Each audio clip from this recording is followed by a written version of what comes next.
Okey, kembali bersama kami di Malaysia hari ini. Baru saja dipaparkan berkaitan dengan sedikit perkongsian di Bazar Stadium Shah Alam. Jadi kepada mereka yang perlu pergi awal lah, dan mungkin esok akan ada sedikit perubahan SOP berkaitan dengan Perintah Kawalan Pergerakan. Okey, dan fokus dan tumpuan kita pada segmen kali ini adalah untuk memberikan kepada anda berkaitan dengan harga ikan dan makanan laut di pasaran. Maklumlah menjelang Hari Raya Aidilfitri ataupun apa-apa musim perayaan, ini ikan sebenarnya mungkin yang terlepas pandang adalah juga antara termasuk dalam harga kawalan daripada Kementerian Perdagangan Dalam Negeri dan Hal Ehwal Pengguna. Untuk itu kita ingin berbicara dengan lebih lanjut berkaitan dengan bagaimana sebenarnya untuk mengawal harga ikan di pasaran. Adakah ianya betul-betul terkawal ataupun sebaliknya. Untuk itu bersama dengan saya secara panggilan video adalah Encik Azrin Shah Ismail, Pengurus Besar Persatuan Nelayan Kebangsaan Nikmat, telah pun bersama dengan kita. Assalamualaikum, selamat pagi. Waalaikumsalam Manib. Ya. Selamat pagi. Apa khabar? Sihat, Alhamdulillah. Apa khabar Encik Azrin?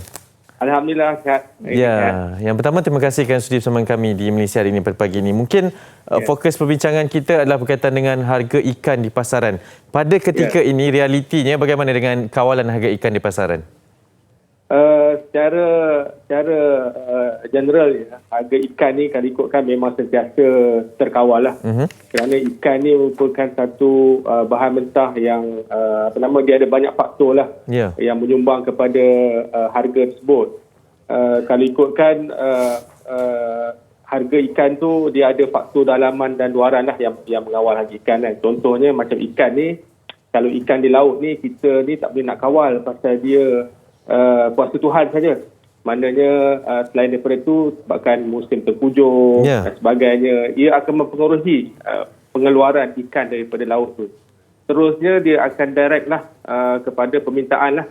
Maknanya pengguna tu kalaulah ketika orang kata macam contohlah bulan terang sebagainya, ikan tu didaratkan kurang. Bila kurang tu permintaan tinggi, secara automatiknya harga ikan tu akan sedikit naik lah. Okey, baik. Dan sekarang ini menjelang musim perayaan, kita faham ada beberapa harga kawalan yang telah pun ditetapkan di pasaran. Adakah para peniaga terutamanya mungkin pemborong, mereka berniaga secara terus kepada pelanggan mengikuti harga tersebut, dan apa yang dilakukan oleh pihak Nikmat dalam usaha untuk memantau harga kawalan tersebut? Okey, kalau ikutkan dari segi harga kawalan ikan ni memang setiap kali musim perayaan macam yang Hanif cakap tadi, bawah kawalan daripada Kementerian Perdagangan Dalam Negeri dan Hal Ehwal Pengguna. Dan juga kalau di lokasi setempat tu bawah PBT lah, maknanya pihak berkuasa tempatan lah. So jadi macam peniaga-peniaga ni memang diorang akan sentiasa patuhlah kepada penguasaan ataupun apa-apa undang-undang PBT yang berada di tempat tu. Kerana kalau kita tak patuh tu, contohnya harga tu kita terlampau tinggi dan sebagainya, berbeza dengan peniaga-peniaga yang sekitarnya, mungkin kita akan dikenakan tindakan. Itu dari segi peniaga pula lah. Dari segi kalau harga ikan ni oleh yang paling utamanya mengeluarkan ikan daripada laut adalah golongan nelayan lah.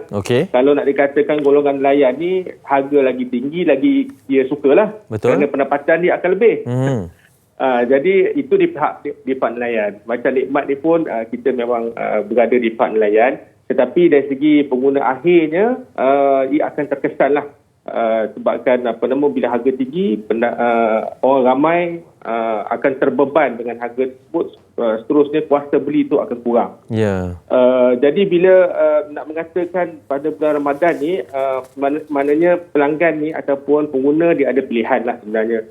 Kerana bila ikan ni bergantung, kalau rakyat Malaysia ni dia bergantung kepada apa yang nak dimasak untuk hari tersebut lah. Sekiranya harga ikan tu tinggi ataupun pada musim ini ikan tenggiri kurang, ikan kembung ada, ada masa tu ikan kerisi banyak ataupun ikan yang lain tak ada. Jadi diorang akan berubah dia punya pemilihan tu kepada bahan mentah yang lain. Contohnya ayam, daging dan sebagainya lah. Okey, Encik Azrin, mungkin kita perlu tahu juga sebab tadi saya sangat tertarik sebab Persatuan Nelayan Kebangsaan Nikmat terutamanya perlu menjaga kedua-duanya, pengguna akhir, pelanggan dan juga nelayan. Tapi dalam masa yang sama, bagaimana sebenarnya kalau saya sebagai pelanggan mengetahui bahawa sebenarnya ada harga yang tak berapa nak betul yang dikeluarkan ataupun yang ditawarkan? Apa cara-cara yang boleh kita lakukan dalam usaha untuk sama-sama menangani masalah ini? Okey. Yang pertamanya sebenarnya yang paling baik itu kita membeli di tempat yang banyak persaingan sebenarnya. Okey. Iaitu secara general lah. Kalau kita beli itu maknanya di situ ada satu kedai saja, baiklah kita beli di pasar. Kerana di pasar tu mesti ada 5 ataupun 6 peniaga yang mereka pun mungkin kemungkinan bila ada persaingan harga tu turun. Okey. Dari pihak Nikmat pula, macam kami ni, kami juga ingin membantu nelayan. Apabila ingin membantu nelayan, kita cuba membeli ikan daripada nelayan dan juga bot Nikmat sendiri. Nikmat sendiri ada bot. Dan kita bawa ikan tu daripada Kuala Perlis terus datang ke Kuala Lumpur, dijual di lokasi pusat pengedaran ikan kita di Taman Wahyu Selayang secara terus kepada pengguna. Bukan apa, cara ni adalah salah satu cara kita nak mengurangkan lapisan orang tengah. Okey.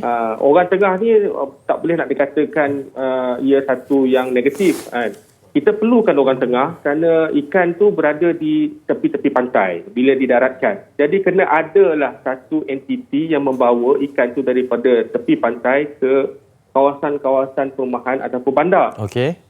Itu pasal kita nampak kalau dari segi geografinya, kalau ikutkan pernah dengar tak orang di Kuala Kedah ataupun orang di Kuala Terengganu rungsing ataupun menyuarakan kepada kepada orang luar bahawa ikan itu terlalu mahal.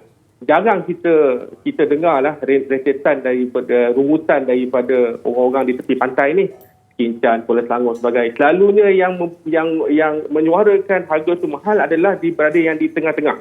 Okey, betul. Sebagai contoh di Putrajaya, di Kuala Lumpur, kerana ia lebih daripada 50 km untuk mendapatkan betul-betul ikan segar daripada tepi pantai. Jadi dalam 50 km radius tu kemungkinan ada 2 ataupun 3 orang tengah membawakan ikan itu untuk sampai ke destinasi akhir kepada pengguna.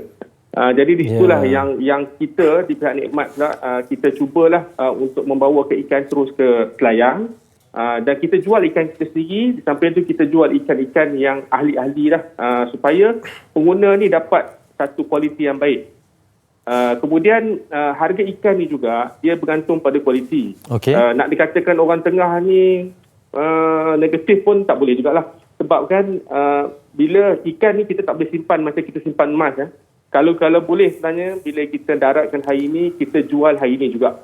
Sebabnya harga dia akan berubah, kurang 20% ataupun 30% pada hari yang kedua dan hari yang ketiga. Jadi merugikan peniaga tersebutlah. Ya, betul. Ini satu informasi yang sangat menarik jugalah sebab kita faham baru kita tahu sebenarnya proses untuk dari lautan nak didaratkan tadi cakap ada juga dari Kuala Perlis membawa ke Kuala Lumpur kan untuk diberikan kepada pelanggan. Jadi terima kasih banyak di atas informasi yang diberikan Cik Azrin. Diharapkan agar segala urusan dan juga kawalan ni dapat terus dipantau agar dapat manfaat bersama bagi semua orang, insya-Allah. Ya, insya-Allah. Boleh, insya-Allah. Kita jumpa lagi nanti, insya-Allah. Okey, Hanif. Terima kasih banyak. Cik Azrin Shah Ismail, Pengurus Besar Persatuan Nelayan Kebangsaan ataupun Nikmat yang bersama dengan kita untuk memberikan penjelasan berkaitan dengan harga ikan dan makanan laut di pasaran.